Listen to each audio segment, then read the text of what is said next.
Is Wonder Woman 1984 heading to HBO Max? After saving the world during World War I and vanquishing the Nigel Thornberry of Greek mythology, Diana of Themyscira seemingly disappeared. And now, after months and months of delays caused by the ongoing COVID-19 pandemic, her highly anticipated return, Wonder Woman 1984, is still nowhere to be seen as Warner Bros. Mulls what to do with their massive superhero sequel. Will they wind up pulling a Disney and send it to their proprietary streaming service? Will they do some sort of hybrid release strategy where it goes to select theaters for a shortened period of time before ultimately coming to premium VOD? And did someone leave the only copy of this film in the Invisible Jet? Well, let's try and break it all down and explain. So, with roughly a month and a half to go until Wonder Woman 1984 is supposed to hit theaters on Christmas Day, the movie's future remains uncertain.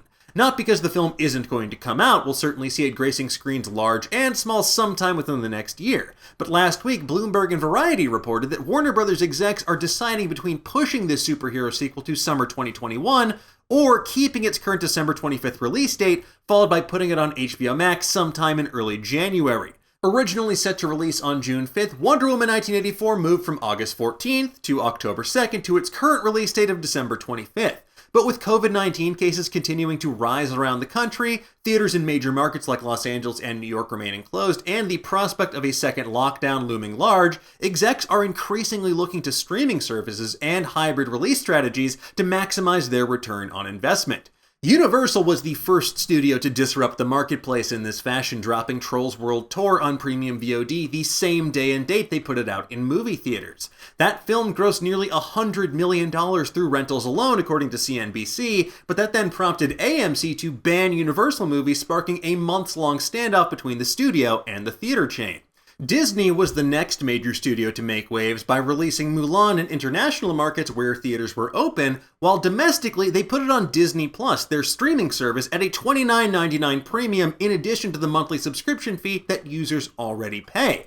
Now, back in August, Disney CEO Bob Chapek told investors, "We're looking at Mulan as a one-off, as opposed to saying there's some new business windowing model we're looking at. That said, we find it very interesting to be able to take a new offering to consumers at the $29.99 price point and learn from it and see what happens." Then, on a year-end earnings call last week, Chapek said that he was pleased with the results of Mulan as a Premier Access title, but he declined to give firm numbers about how many people actually streamed the film. Pixar's latest offering, Soul, is coming to Disney Plus for free in December, but with another investor call set for December 10th, industry analysts are watching closely to see if Black Widow could be the next film to get the Mulan treatment.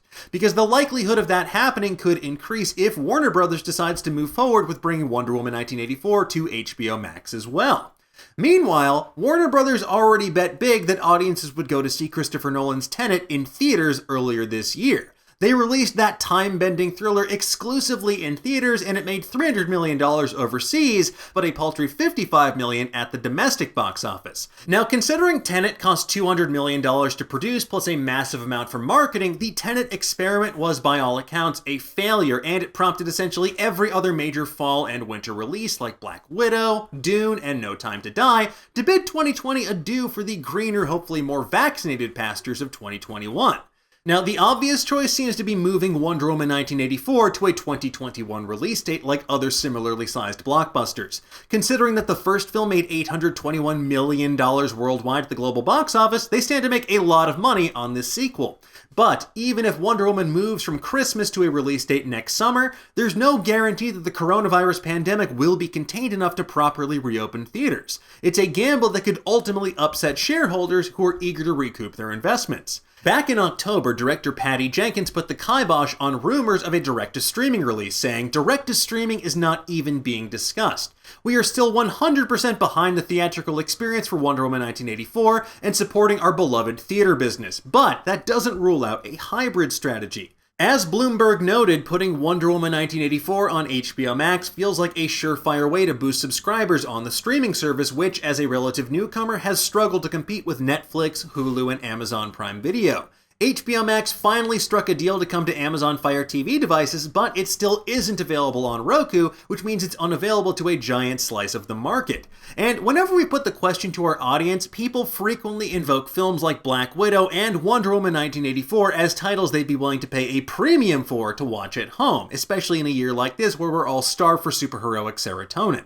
So even though they'd potentially take a major loss on box office, it could be the boost that HBO Max needs to entice consumers to actually try out their platform and hopefully stick around if they like what they see. But that's a big if, especially in an increasingly crowded streaming marketplace, and it doesn't answer the question of whether or not they would try to charge users a premium much like Disney did with Mulan.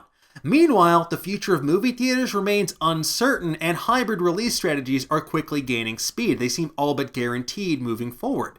This week, Universal forged a deal with Cinemark Theaters, as well as a similar deal with AMC back in July that guarantees Universal and Focus feature films that are set for theatrical release will stay in theaters for a minimum of 17 days before making the leap to VOD platforms. Additionally, if a film grosses more than $50 million, that timeline is extended by 2 weeks for a total of 31 days before it can go to VOD.